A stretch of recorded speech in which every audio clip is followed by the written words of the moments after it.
The photograph arrived on a Tuesday, slipped beneath my apartment door like a death threat. My own face stared back at me, 17 years old, hair pressed straight as funeral silk, standing beside Mrs. Henderson at the regional debate championship. We were both smiling. I remembered that day differently. In the margins, someone had written in careful script, "Some secrets don't stay buried forever, Zara." I hadn't seen that photograph in 15 years. More importantly, I'd never told anyone what happened after it was taken. My hands trembled as I turned it over. On the back, an address I recognized and a time, tonight, 9 p.m. Come alone. The return address was my old high school. The transformation happened overnight, though I'd been planning it for months. During that sweltering August before senior year, I spent 3 hours in my mother's kitchen chair while my cousin Keisha worked magic with chemicals and a hot comb. When she finally spun me around to face the mirror, I barely recognized myself. Gone were the thick coils that had crowned my head since childhood, replaced by hair that fell in sleek sheets past my shoulders. The girl in the mirror looked polished, professional, acceptable. "Now you look like you mean business," Keisha had said, gathering up the shed hair from the floor. School started the following Monday. I walked into Riverside Academy with my chin up and my new hair catching fluorescent light like spun gold. The hallways felt different somehow, wider, more welcoming. Students I'd known for 3 years looked at me with fresh eyes, some with surprise, others with something approaching approval. But it was Mrs. Henderson's reaction that shook me most. I'd had AP English with her the previous year. For 9 months, I'd sat in the third row, raised my hand consistently, submitted essays that came back marked with grudging B+. Mrs. Henderson had never been unkind, exactly, but her gaze had always seemed to slide past me, settling instead on students like Brittany Palmer or Josh Hartwell. Students whose parents drove luxury cars and whose college prospects glittered like promises. That first day back, I took my usual seat. When Mrs. Henderson's eyes found mine, something shifted in her expression. "Miss Williams," she said, and her voice carried a warmth I'd never heard before. "How lovely to see you. I trust you had a productive summer." The words were ordinary, but her tone suggested genuine interest. Around me, other students looked up from their phones and notebooks, suddenly aware of an interaction they'd previously ignored. "Yes, ma'am," I replied, fighting the urge to touch my straightened hair. "Wonderful. I'm looking forward to hearing your thoughts on our summer reading assignment." It was a small thing, barely worth noting. But as the period progressed, I found myself called upon more frequently, my answers met with encouraging nods and follow-up questions. When I offered an interpretation of The Great Gatsby that connected Fitzgerald's green light to contemporary discussions of the American dream, Mrs. Henderson smiled with what looked like pride. "Excellent analysis, Zara. Very well spoken." Well spoken. The phrase lodged itself in my chest like a thorn. The pattern continued. In the weeks that followed, Mrs. Henderson began selecting me for leadership roles: discussion moderator, peer review coordinator, representative for the academic decathlon team. Other teachers noticed too. Mr. Kim nominated me for student council. Ms. Rodriguez suggested I consider applying for the National Honor Society. The attention felt intoxicating and wrong in equal measure. I found myself studying my reflection obsessively, running my fingers through hair that no longer felt entirely mine. At night, I lay awake wondering if I'd imagined the difference, if the change in how others treated me was coincidence rather than correlation. But deep down, I knew better. The confirmation came during parent-teacher conferences in October. I wasn't supposed to hear the conversation, had only stopped by Mrs. Henderson's classroom to retrieve a forgotten textbook when I caught her voice through the partially open door. "Zara has really blossomed this year," she was telling my mother. "She's always been intelligent, of course, but now she presents herself so professionally. Such poise and articulation. You must be very proud." Through the crack in the door, I watched my mother's face cycle through confusion, hurt, and finally, a weary resignation I recognized too well. "She's always been articulate," my mother said quietly. "Perhaps you just weren't listening before." The silence that followed was deafening. That night, I stared at myself in the bathroom mirror until my eyes watered. The girl looking back was successful, admired, destined for great things. She was also a lie, not because she wasn't me, but because her acceptance had come at such a precise price. The worst part was how seductive it felt. By November, I had perfected the performance. I kept my hair meticulously maintained, spending Saturday mornings in beauty salons that reeked of relaxer and unfulfilled dreams. I modulated my voice, scrubbed certain phrases from my vocabulary, learned to code switch with the fluidity of a spy. The rewards were immediate and intoxicating. Teachers who had never acknowledged my existence now sought my opinions. Guidance counselors discussed Ivy League possibilities. College recruiters began appearing in my inbox. Mrs. Henderson became my unofficial mentor, regularly pulling me aside to discuss opportunities and strategies. She recommended me for advanced placement courses, writing competitions, leadership seminars. Under her guidance, I began to see a future that had previously felt impossible. Prestigious university, successful career, respect that felt solid and unshakable. But the performance demanded constant vigilance. I became hyper-aware of my surroundings, adjusting my behavior based on invisible calculations. In the cafeteria, I gravitated toward tables where my new image felt most secure. In class, I measured my enthusiasm, ensuring my intelligence felt non-threatening, palatable. I learned to laugh at jokes that weren't funny, to moderate my passion for subjects that mattered to me, to present my thoughts in ways that felt familiar to ears unaccustomed to hearing them from someone who looked like me. The most insidious part was how natural it began to feel. December brought the regional debate championships, an opportunity that Mrs. Henderson had fought to secure for me. The topic was educational inequality, a subject I knew intimately, but found myself approaching from angles that felt sanitized, academically distant. During practice sessions, Mrs. Henderson coached me on presentation as much as content. "Remember to enunciate clearly," she would say, though my diction had never been unclear. "Maintain eye contact. Project confidence, but not aggression." The subtext was exhausting to decode, but I learned to read between every line. The night before the competition, I stood before my bedroom mirror practicing my opening statement. The girl in the reflection looked polished, professional, perfectly calibrated for success. But as I spoke about barriers to educational access, I realized I was discussing my own experience as if it belonged to someone else. A distant subject worthy of intellectual analysis, but not personal understanding. The irony wasn't lost on me. I was arguing against the very system that had shaped my transformation while embodying its perfect success story. That realization should have stopped me. Instead, I straightened my blazer, smoothed my hair, and prepared to win. The regional championships took place at the downtown convention center, a maze of corporate carpeting and artificial lighting that made everyone look slightly ill.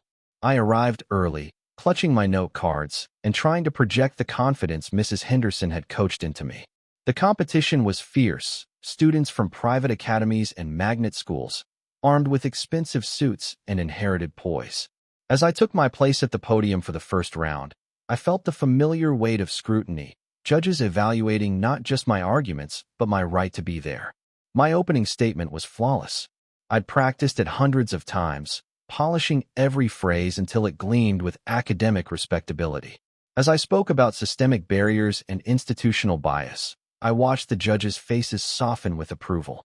My voice carried the precise mix of intelligence and deference that had taken me months to perfect.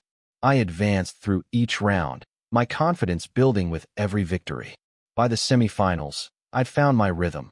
Articulate but not threatening, passionate but controlled, everything Mrs. Henderson had taught me to be. The final round pitted me against Marcus Chun from Westfield Prep, a polished debater whose arguments felt rehearsed but technically sound.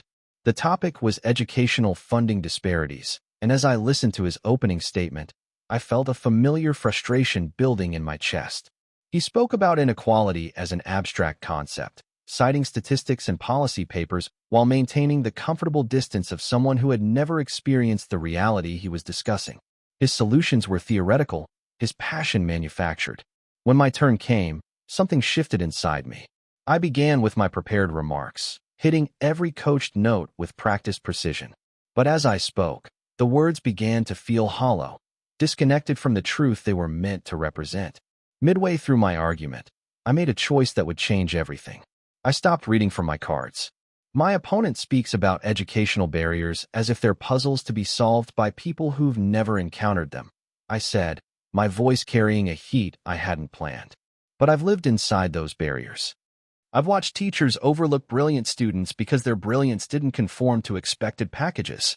I've seen potential dismissed because it arrived in forms that made people uncomfortable. The room went silent. Mrs. Henderson, sitting in the audience, looked stricken. The real tragedy isn't just unequal funding or inadequate resources, I continued, abandoning my script entirely. It's the human cost of forcing people to transform themselves into acceptable versions of their potential.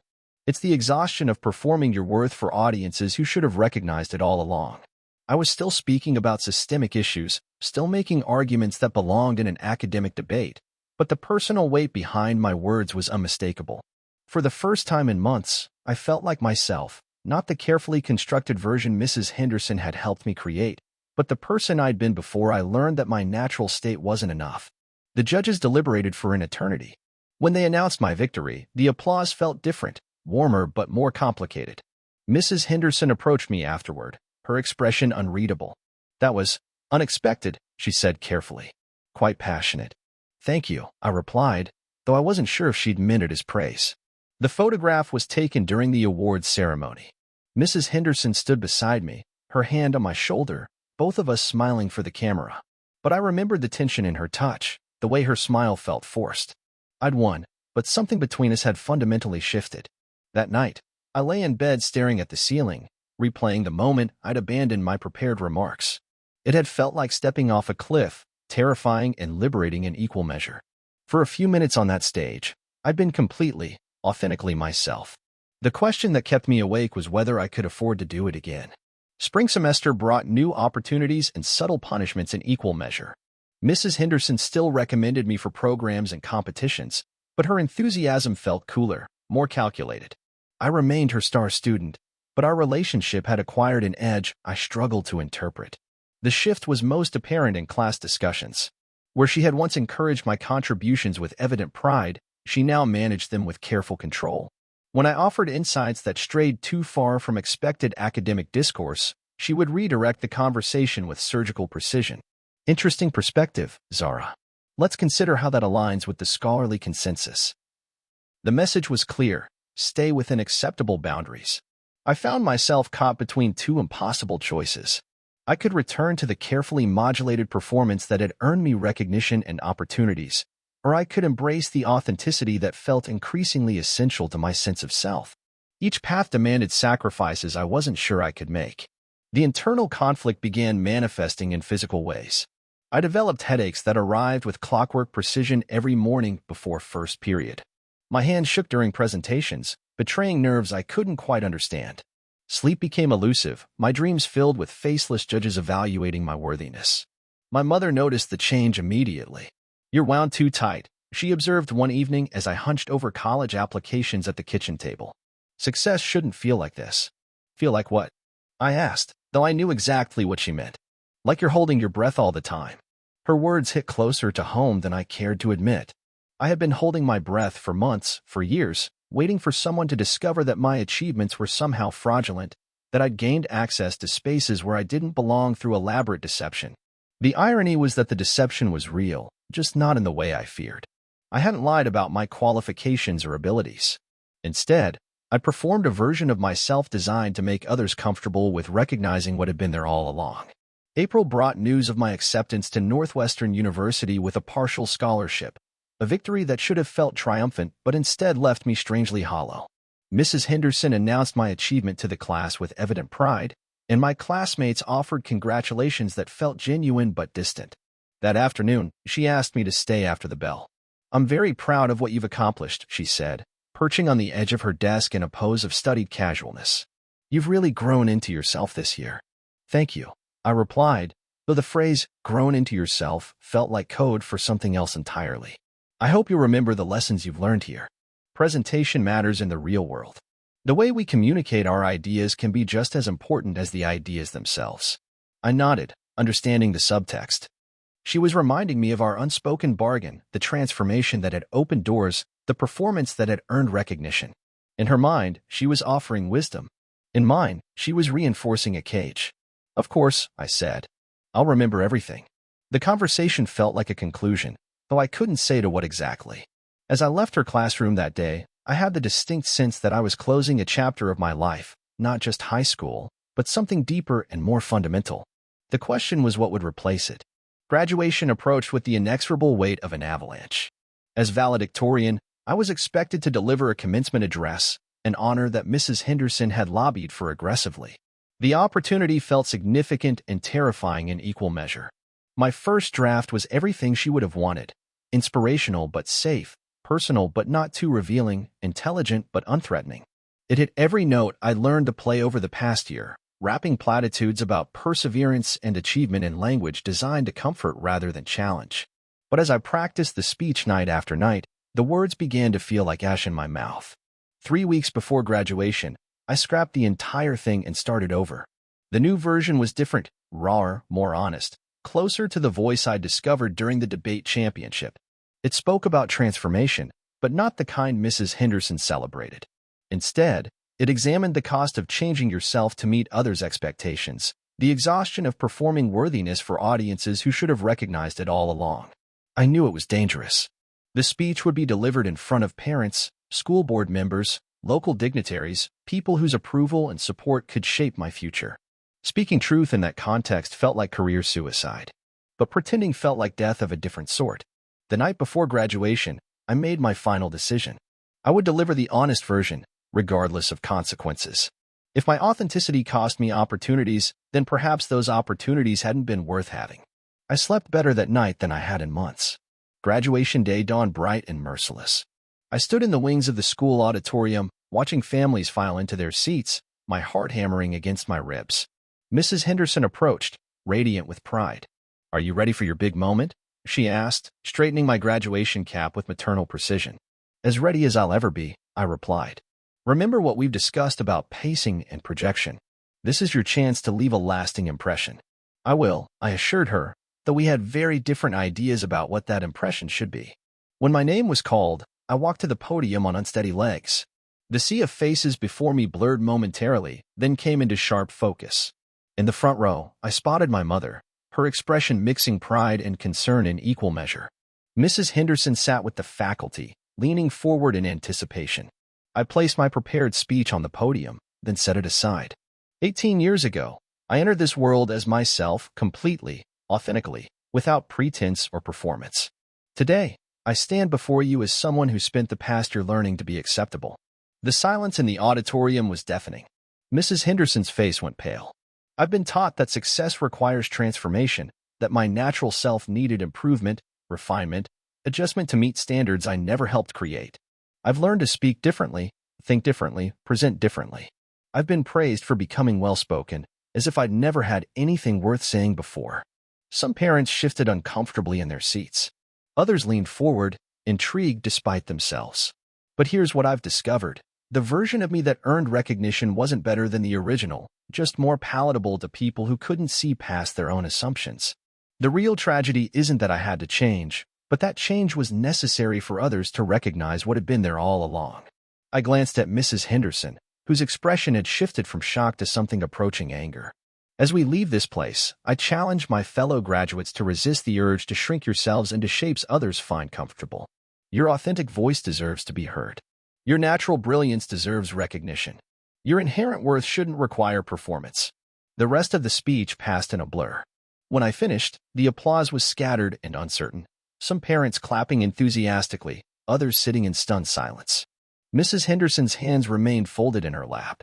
As I left the podium, I felt simultaneously liberated and terrified.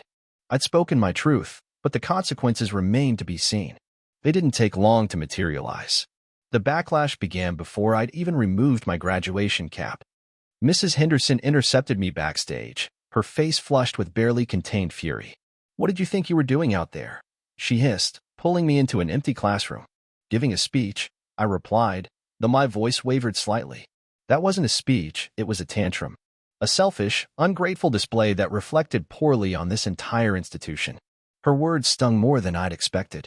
Despite everything, part of me still craved her approval, still wanted to be the student who made her proud. "I was being honest," I said. "Honest? You've just burned bridges you spent a year building. Do you think Northwestern wants a student who creates controversy? Do you think future employers want someone who can't be trusted to represent them appropriately?" The threat was unmistakable. Mrs. Henderson had connections, influence, the power to shape narratives. A negative word from her could follow me for years. "Maybe those aren't bridges worth having," I said, surprising myself with the steadiness of my voice. "How naive you are. You had everything: recognition, opportunities, a bright future. And you've thrown it away for what? To make some grand statement about authenticity? She spat the last word like it tasted bitter. To be myself, I said simply. Yourself isn't enough, Zara. It never was. I helped you become something better, something that could succeed in the real world. And this is how you repay me. The conversation revealed everything I'd suspected but hadn't wanted to acknowledge. In Mrs. Henderson's mind, she'd been doing me a favor, helping me overcome deficiencies she'd perceived in my natural state. My transformation hadn't been recognition of existing worth but charity extended to someone she deemed improvable. I never asked for your help, I said. You didn't have to. It was obvious what you needed. What I needed was to be seen. What you offered was a costume. Mrs. Henderson's expression hardened. You'll regret this conversation, Zara. And you'll regret that speech. The world doesn't reward people who can't play by its rules. Then maybe it's time to change the rules. I left the classroom before she could respond, my hands shaking but my resolve surprisingly firm. In the hallway, I encountered classmates and their families, some offering congratulations on my speech, others avoiding eye contact entirely. The reactions told me everything I needed to know about which side of an invisible line I'd chosen.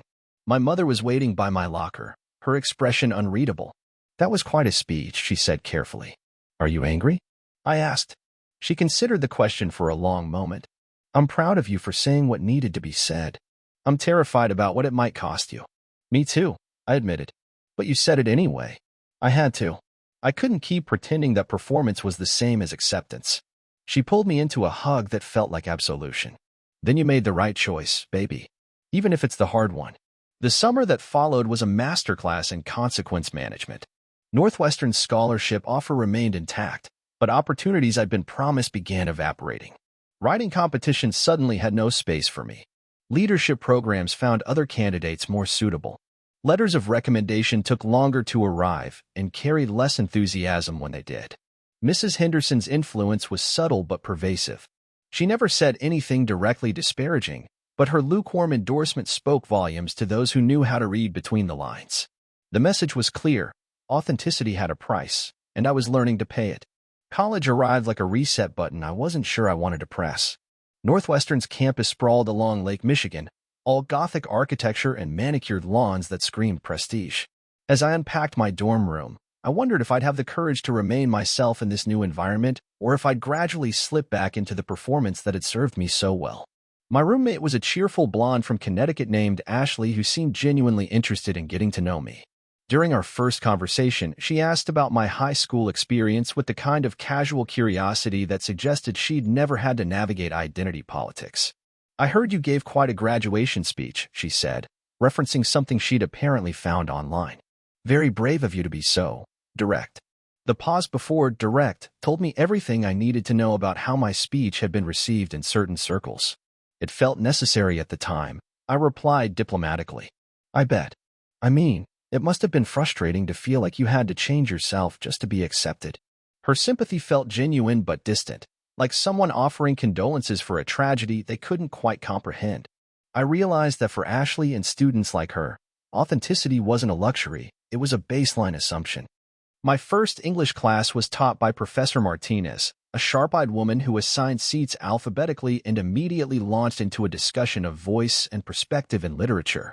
When she called on me to analyze a passage from Toni Morrison's Beloved, I felt the familiar weight of scrutiny. What do you think Morrison is saying about the relationship between trauma and memory? She asked. I could have offered a safe, academic response, the kind of analysis that would demonstrate my intellectual credentials without revealing personal investment. Instead, I found myself speaking about the ways traumatic experiences shape identity, how the past lives in our bodies even when we try to forget it. Morrison shows us that healing isn't about erasing painful memories but about integrating them into a coherent sense of self, I said. Seed's struggle isn't just with her past, but with accepting all parts of her identity, even the ones that feel dangerous or unacceptable. Professor Martinez nodded thoughtfully. Excellent insight. How do you think that applies to contemporary discussions of identity and belonging? The question opened a door I wasn't sure I was ready to walk through. But as I looked around the classroom, at faces representing every shade of human experience, I realized I was in a space where complexity might be welcomed rather than feared. I think we're all constantly negotiating between authenticity and acceptance, I said. The challenge is figuring out when adaptation is growth and when it's self-betrayal. The discussion that followed was the most intellectually stimulating conversation I'd had in months. Students offered perspectives I'd never considered, challenged assumptions I'd taken for granted, created space for ideas that felt too risky for high school discourse. As I left class that day, Professor Martinez stopped me. "Your insights today were quite sophisticated," she said. "Have you considered joining our literary magazine? We're always looking for voices that bring fresh perspectives to familiar texts." The invitation felt like recognition, not of a performance I'd perfected, but of thoughts I genuinely wanted to share. For the first time since graduation, I allowed myself to hope that authenticity might actually open doors rather than close them. "I'd like that," I replied. "Wonderful. We meet Thursdays at 4. Come as you are." The phrase felt like a benediction. The literary magazine meetings took place in a cramped basement room that smelled of old books and coffee. The group was small but passionate, a dozen students who gathered weekly to dissect submissions and debate the merits of various literary approaches. My first meeting was intimidating. The other members had clearly known each other for a while, referencing inside jokes and shared experiences I couldn't access. But when discussion turned to the submissions under review, I found myself drawn into debates about craft and meaning that felt urgent and important. "This piece about code switching is interesting," said Jake, a junior with wire-rimmed glasses and paint-stained fingers. "But I'm not sure the author has enough distance from the subject matter. It reads more like personal therapy than literary art." "What's wrong with personal investment?" I asked before I could stop myself. "Doesn't proximity to experience sometimes create rather than compromise insight?" The room went quiet. I realized I'd essentially contradicted the group's apparent consensus in my first meeting. I continued, committed now to the path I'd started down. Baldwin's essays worked precisely because he was writing from inside the experience of being Black and gay in America. His personal stake in the subject matter enhanced rather than diminished his credibility. Jake considered this. But Baldwin also had the technical skill to transform personal experience into universal themes. That's what separates literature from diary entries. Who decides what qualifies as universal? I countered. And who gets to determine when personal experience has been sufficiently transformed into art? Professor Martinez, who served as faculty advisor, looked intrigued. "What are you suggesting, Zara?" "I'm suggesting that maybe some subjects require personal investment. Maybe the attempt to create distance is actually a form of appropriation, taking someone else's lived experience and repackaging it for consumption by people who will never understand what it actually costs." The discussion that followed was heated but respectful. Students offered examples and counterarguments, building on each other's ideas in ways that felt collaborative rather than combative. By the end of the meeting, we'd reached no firm conclusions, but I felt energized by the intellectual rigor of the conversation. As others packed up their bags, Professor Martinez approached me. "You've got strong opinions about voice and authenticity," she observed. "Have you considered writing for us? We could use perspectives that challenge our assumptions." "I'm not sure I'm ready," I admitted. "I'm still figuring out what my voice actually sounds like when I'm not performing for anyone." "That sounds like exactly the kind of exploration that makes for compelling writing," she replied. "Think about it." That night, I sat in my dorm room staring at a blank document on my laptop screen. Ashley was at some social function, leaving me alone with the cursor blinking expectantly in the white space. I began writing about Mrs. Henderson, not the version I'd performed for years, but the truth about what her attention had cost me. The words came slowly at first, then in a rush that left my fingers struggling to keep pace with my thoughts. I wrote about the seduction of acceptance, the way recognition could become its own form of prison. I wrote about the exhaustion of constant performance, the way code switching could become so automatic you forgot what your natural voice sounded like. I wrote about the moment on the debate stage when I'd chosen truth over safety and the consequences that had followed. When I finally stopped typing, the sun was rising over Lake Michigan. I'd written 15 pages, raw, unpolished, more honest than anything I'd produced in high school. I almost deleted the entire document. Instead, I saved it and tried to sleep. The piece I'd written about Mrs. Henderson sat on my laptop for 3 weeks, a digital time bomb I was afraid to defuse.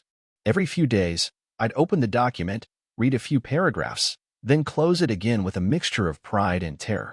Professor Martinez had been dropping hints about submission deadlines, and other magazine members had begun sharing their work during meetings. The expectation was building for me to contribute something, but I couldn't bring myself to submit the Mrs. Henderson piece.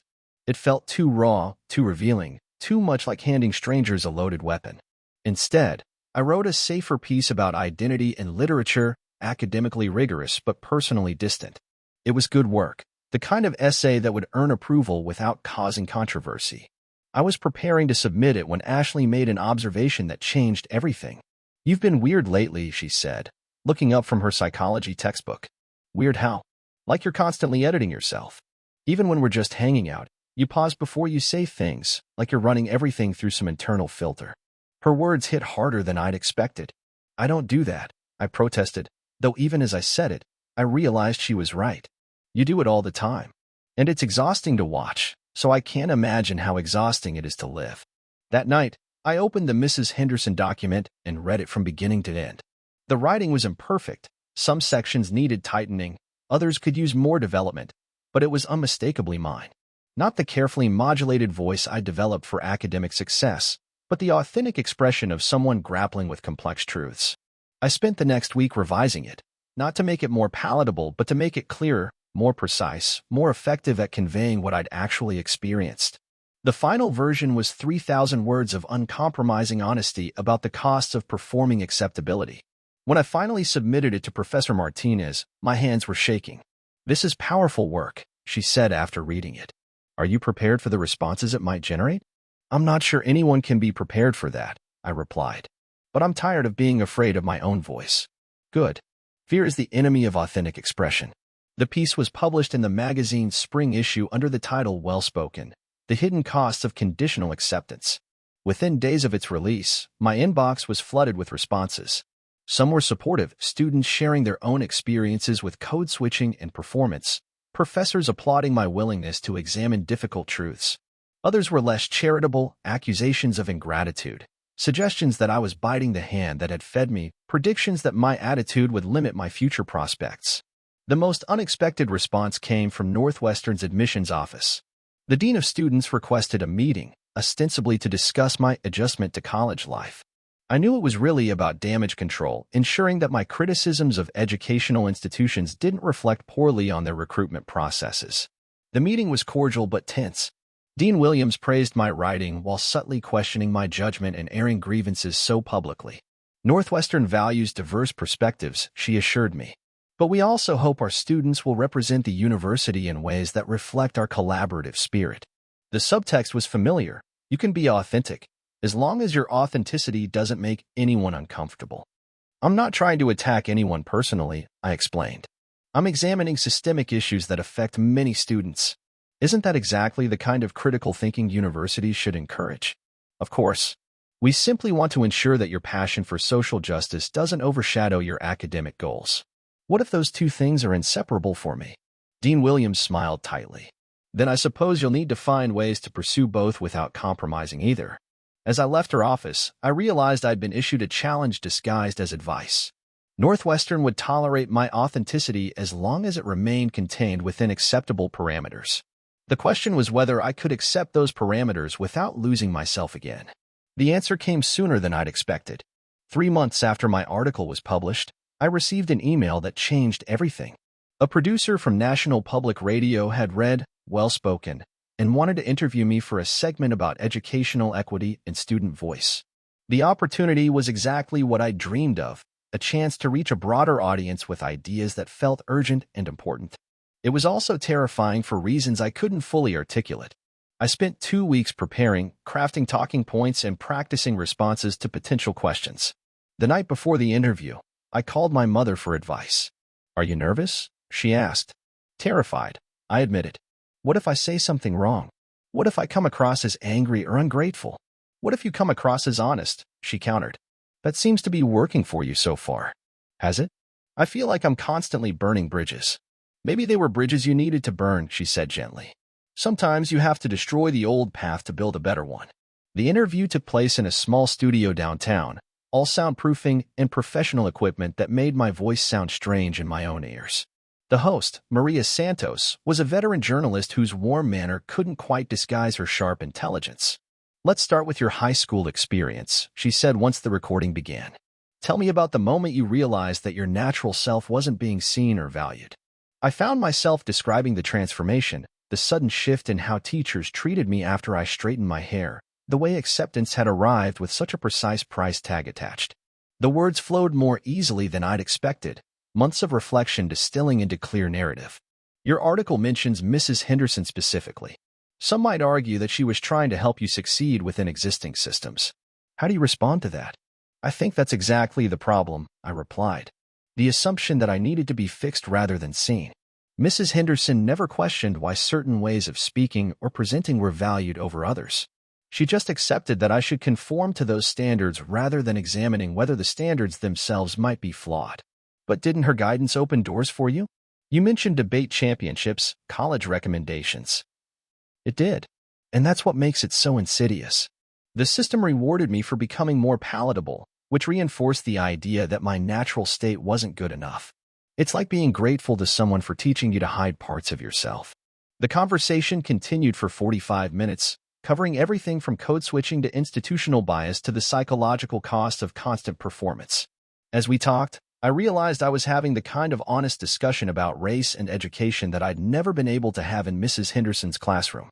When the interview aired 2 weeks later, the response was immediate and intense. My email exploded with messages from students, parents, and educators sharing their own experiences with conditional acceptance. Some praised my courage in speaking out. Others accused me of ingratitude and reverse racism. But the message that stopped me cold came from an unexpected source, Mrs. Henderson herself. I heard your NPR interview, she wrote. I think we need to talk.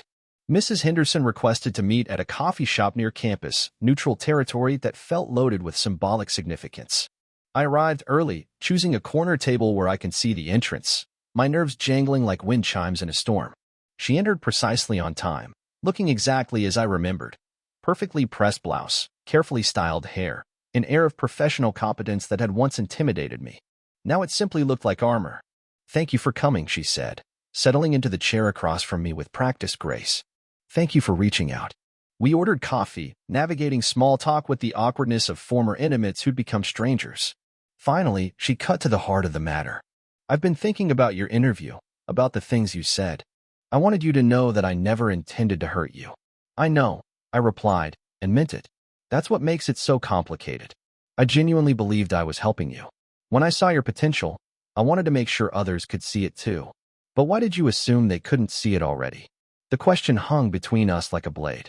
Mrs. Henderson stirred her coffee absently, clearly wrestling with something she'd never had to examine. I suppose. I thought I was being practical, preparing you for a world that has certain expectations. Whose expectations? The people with power to affect your future. College admissions officers, scholarship committees, potential employers. Did it ever occur to you that those expectations might be wrong?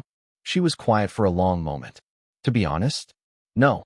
I was focused on helping you succeed within the system as it exists, not questioning whether the system should exist at all. And when I did question it, during the debate championship at graduation, how did that make you feel? Frustrated, she admitted. Like you were throwing away everything we'd worked for. Like you were being ungrateful. The word hung in the air like an accusation. I'd heard it so many times since publishing my article. The suggestion that honesty about discrimination was somehow betrayal of those who'd tried to help.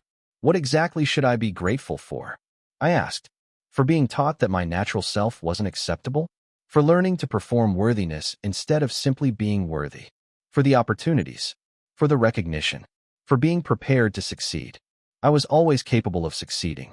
What you prepared me for was being accepted by people who couldn't see past their own biases. Mrs. Henderson set down her coffee cup with careful precision. You're right, she said quietly. I never questioned why certain ways of being were valued over others. I just accepted that they were, and tried to help you navigate accordingly. The admission felt like a small earthquake, the foundation of our relationship shifting beneath feet that had never found solid ground. I'm not angry with you personally, I said. You were operating within a system that taught you certain things were true. But that system is broken, and it's breaking students like me. How do I fix it? She asked, and for the first time in our conversation, she sounded genuinely lost. Start by seeing students as they are instead of as projects to be improved. Question why certain ways of speaking or presenting are valued over others. Ask yourself whether you're teaching students to succeed or teaching them to hide. We talked for another hour, the conversation gradually shifting from confrontation to something approaching understanding. Mrs. Henderson asked questions that revealed how little she'd considered the implications of her teaching methods, while I found myself explaining concepts I'd never had language for during high school. As we prepared to leave, she made one final observation. "You know, you were always well-spoken. I just couldn't hear it before." Why not? Because I was listening for the wrong things. It wasn't an apology, exactly, but it was acknowledgement. As I walked back to campus, I felt something I hadn't expected, hope that change might actually be possible. The NPR interview and my subsequent conversation with Mrs. Henderson seemed to catalyze something I hadn't anticipated. Over the following months, I began receiving invitations to speak at conferences, participate in panels, and contribute to publications focused on educational equity. Each opportunity felt simultaneously thrilling and terrifying. I was being recognized for my authentic voice, but I was also becoming a spokesperson for experiences I was still processing myself. The irony wasn't lost on me. I'd spent years performing acceptability, and now I was being asked to perform authenticity. The difference, I gradually realized, was in the purpose and the audience. When I spoke at educational conferences, I wasn't trying to make myself palatable to people who couldn't see my worth. Instead, I was sharing insights with people genuinely committed to systemic change. My junior year at Northwestern brought new challenges and opportunities. I declared a double major in English and education, drawn to the idea of becoming the kind of teacher I'd needed in high school. Professor Martinez encouraged my academic interests while warning me about the complexities of working within systems I'd spent years criticizing. "It's easier to identify problems than to solve them," she observed during one of our regular meetings. "Are you prepared for the frustration of incremental change? As opposed to what? Giving up entirely. As opposed to burning out before you've had a chance to make a real impact." Her concern was well-founded. I'd been pushing myself relentlessly, accepting every speaking engagement and writing opportunity that came my way. The work felt urgent and important, but it was also exhausting in ways I was only beginning to understand. The breaking point came during finals week of junior year. I committed to 3 conference presentations, 2 article deadlines, and a full course load. The combination proved unsustainable, and I found myself in Professor Martinez's office at 2 a.m., crying from exhaustion and overwhelm. "I can't keep up," I admitted between sobs. "Everyone wants me to be the voice of authenticity, but I don't know how to be authentic about my own limitations. What would happen if you said no to some of these requests? People would be disappointed. Other students wouldn't have their stories heard. And what happens if you burn out completely?" The question forced me to confront a truth I'd been avoiding. My commitment to authenticity had created its own form of performance anxiety. I'd become so invested in being genuine that I'd forgotten how to set boundaries. "I think I need to learn how to be authentically imperfect," I said finally. "That might be the most authentic thing you've ever said." Senior year brought an unexpected opportunity. Northwestern invited me to speak at their high school recruitment events, sharing my story with prospective students and their families. The invitation felt like both validation and test. Could I represent an institution that had sometimes struggled to embrace my authenticity? The first event took place at my old high school. Walking through Riverside Academy's hallways felt like time travel. The building looked exactly the same fluorescent lighting, same industrial carpeting, same trophy cases filled with achievements that had once seemed impossibly distant. But I felt completely different, like I was visiting a museum of my former self. Mrs. Henderson was waiting in the auditorium when I arrived for sound check. We'd maintained occasional email contact since our coffee shop conversation, but seeing her in person after 3 years felt surreal. "How does it feel to be back?" she asked. "Strange," I admitted. "Like visiting a place where I used to live but never really belonged. And now I know that belonging isn't something you earn by changing yourself. It's something you claim by being yourself." The presentation went better than I'd expected. I spoke about my journey from performance to authenticity, sharing both the costs and benefits of choosing honesty over acceptability. The audience, mostly high school juniors and their parents, listened with attention that felt different from the polite interest I'd grown accustomed to at conferences. During the Q&A, a young black woman in the front row raised her hand. "What would you tell someone who feels like they have to choose between being authentic and being successful?" The question hit close to home, echoing my own struggles from just a few years earlier. "I'd tell them that's a false choice," I replied. "It might take longer to find success on your own terms, and it definitely requires more courage, but authentic success is the only kind that actually sustains you. What if people don't like the authentic version of you? Then they're not your people. And that's information worth having. After the presentation, several students approached me with their own stories, experiences with code switching, family pressure to conform, teachers who couldn't see past surface presentations to underlying potential. Their stories reminded me why this work mattered, even when it felt overwhelming. Mrs. Henderson found me as I was packing up my materials. "That was remarkable," she said. "You found your voice." "I always had a voice. I just needed space to use it." "You're right. And I want you to know, I've been working on creating more of that space for current students." She went on to describe changes she'd implemented in her classroom: more diverse reading lists, discussions about voice and perspective, explicit conversations about the difference between code switching as survival strategy and code switching as self-betrayal. "It's not perfect," she acknowledged, "but it's a start." "Every start matters," I replied. As I drove away from Riverside Academy that evening, I realized something had shifted inside me. The anger I'd carried for years, at Mrs. Henderson, at the system she represented, at my own younger self for accepting conditional approval, had transformed into something more complex and ultimately more useful: understanding. Mrs. Henderson had been operating within a system that taught her certain truths about success and acceptability. My job wasn't to condemn her for that, but to help create better systems that recognize truth and value in forms she'd been trained to overlook. Graduation from Northwestern approached with none of the anxiety that had marked my high school commencement. I'd been selected as the student speaker, not because I'd learned to perform acceptability, but because I'd learned to articulate authenticity in ways that challenged and inspired others. My parents drove up from home for the ceremony, their pride evident but not surprising. They'd supported my journey from performance to authenticity, even when they worried about the costs. The morning of graduation, I sat in my cap and gown reviewing my speech one final time. Unlike my high school address, this one had been written in collaboration with the administration, not because they wanted to censor me, but because they wanted to ensure my message would be as effective as possible.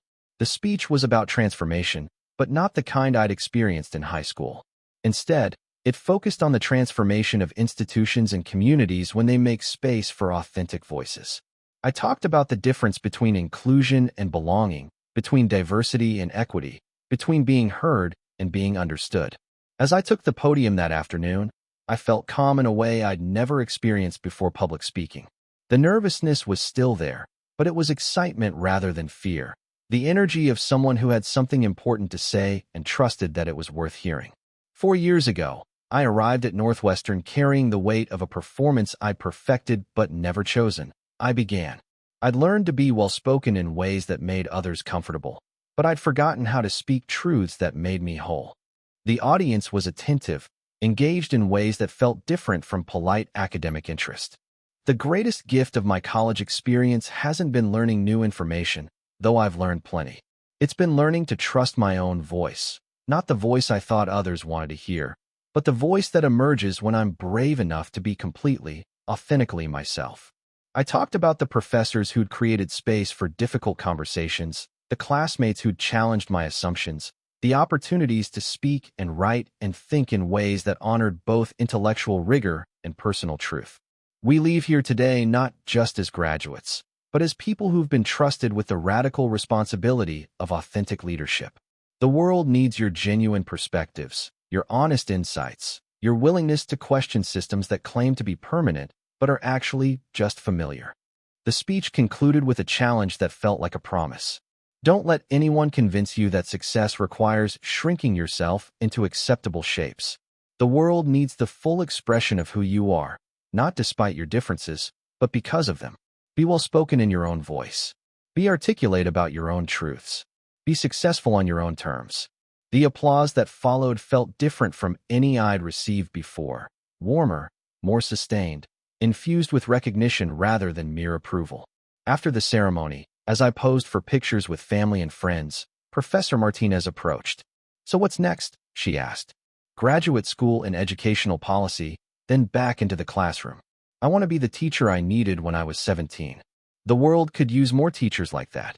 The world could use more spaces where authenticity is valued over performance. Then I suppose you'd better get to work creating them." As evening fell over Northwestern's campus, I found myself alone for the first time all day, sitting by Lake Michigan and reflecting on the journey that had brought me to this moment. For years earlier, I'd been a high school senior trapped in a performance that felt necessary for survival. Now I was a college graduate committed to creating spaces where other students wouldn't need to make that choice. The transformation felt complete, but I knew it was really just beginning. 5 years later, I stood in front of my own classroom for the first time as Ms. Williams, 8th grade English teacher at Roosevelt Middle School. The faces looking back at me represented every shade of human experience, every possible combination of hope and skepticism that comes with being 13 years old. I'd deliberately chosen to teach at a school whose student body reflected my own background, predominantly black and brown kids from working-class families, many of them already learning to code switch between home and school selves. I wanted to be the teacher who saw them completely from the first day, who valued their authentic voices before they learned to perform acceptability. "Good morning, scholars," I said, using the term deliberately.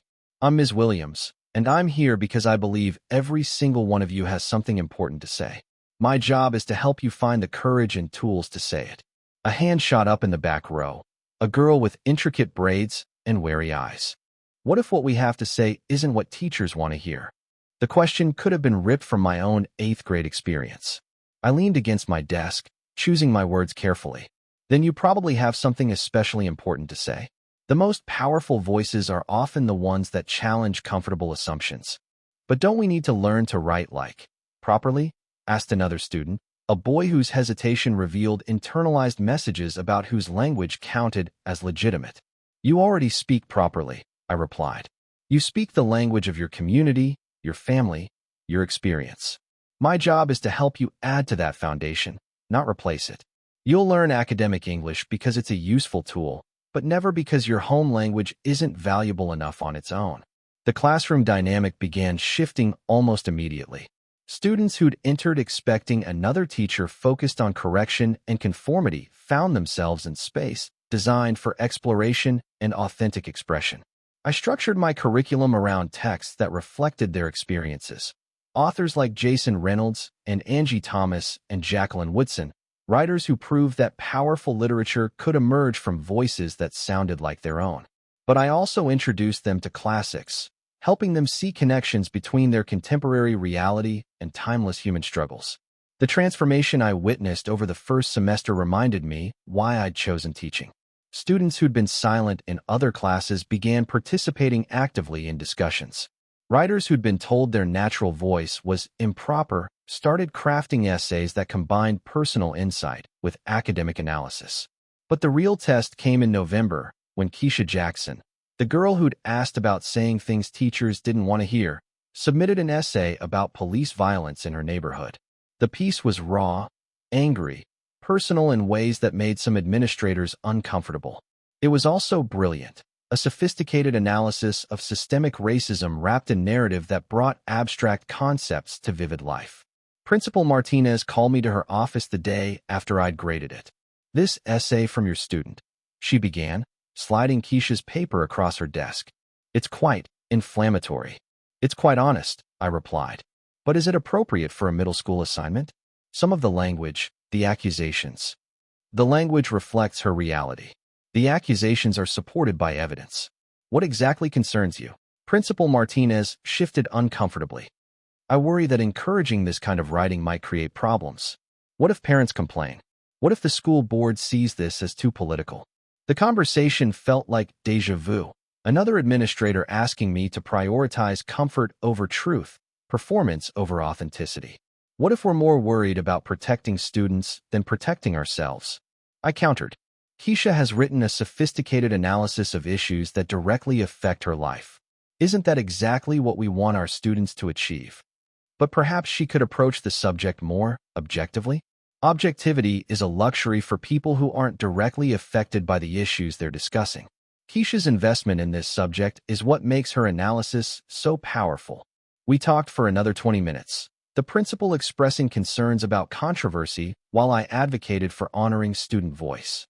Finally, we reached a compromise. I would provide additional context for parents and colleagues about why personal investment enhanced rather than compromised academic work. But the conversation reminded me how much work remained to be done.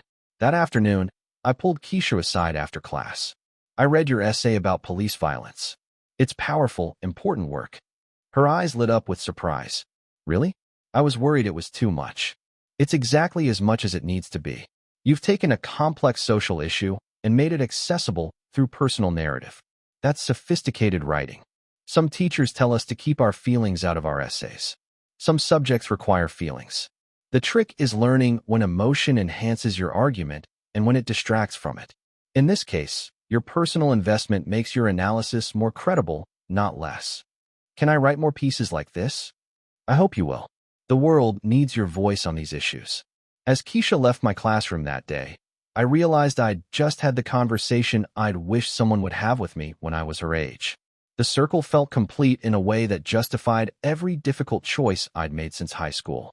15 years after graduation, I received an envelope with no return address. Inside was the photograph from the regional debate championship, the same image that had arrived mysteriously all those years ago, precipitating a confrontation I'd never fully understood. But this time, there was a letter attached. Dear Zara, it began in handwriting I recognized as Mrs. Henderson's. I've been carrying this photograph for 15 years, along with a confession I've never had the courage to make. The letter went on to explain what I'd never known. Mrs. Henderson had been the one sending anonymous notes, orchestrating encounters, trying to force conversations we'd never had the vocabulary to navigate during my high school years. I knew I'd failed you, she wrote, but I didn't know how to acknowledge that failure without admitting the fundamental flaws in everything I thought I understood about teaching. It took me years to find the courage to examine my own biases, longer still to begin the work of dismantling them. She described her journey of education, workshops on cultural competency, reading by authors she'd never assigned, conversations with colleagues who challenged her assumptions about student potential and voice. I've spent the last decade trying to become the teacher you deserve to have. I'll never fully succeed, but I wanted you to know that your courage in speaking truth changed not just your own life, but mine as well. The letter concluded with an invitation. Would I consider co-presenting with her at the state education conference? She wanted to share our story, not as redemption narrative, but as case study in how educators could examine and change practices that limited student potential. I know I have no right to ask for your partnership in this work, she wrote, but I believe our shared story might help other teachers and students navigate these challenges more successfully than we did. I set the letter aside and studied the photograph again. The girl in the image looked confident, successful, perfectly calibrated for academic achievement.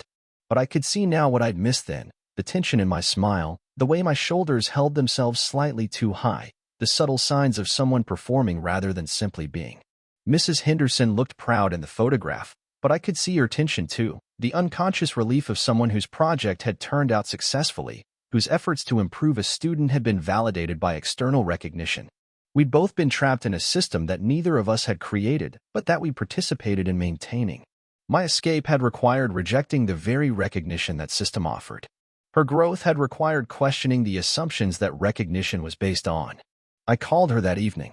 I got your letter, I said when she answered. I wasn't sure you'd want to hear from me. I wasn't sure either. But I think it's time for us to tell this story together. Really. Not as a story about individual redemption, but as a story about systemic change. About how students and teachers can work together to create classrooms where authenticity is valued from the beginning. That would mean everything to me. It would mean something to me too. 6 months later, we stood together on a conference stage, sharing our story with an auditorium full of educators. Mrs. Henderson spoke honestly about her biases and blind spots, while I discussed the cost of conditional acceptance and the power of authentic voice. The presentation wasn't comfortable for either of us. We fielded difficult questions, faced some criticism, exposed vulnerabilities we'd both spent years protecting.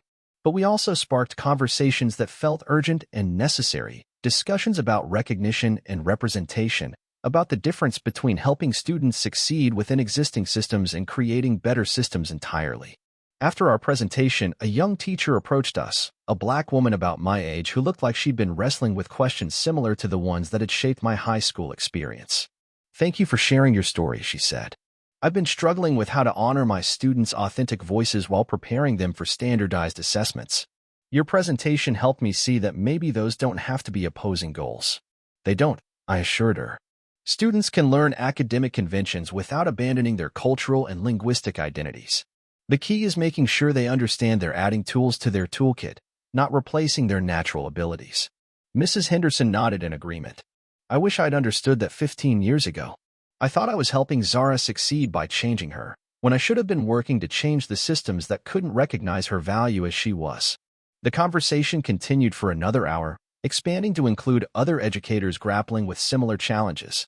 As I listened to teachers share their struggles and successes, I realized that our story had become something larger than our individual experiences, a catalyst for conversations that were happening in classrooms across the country.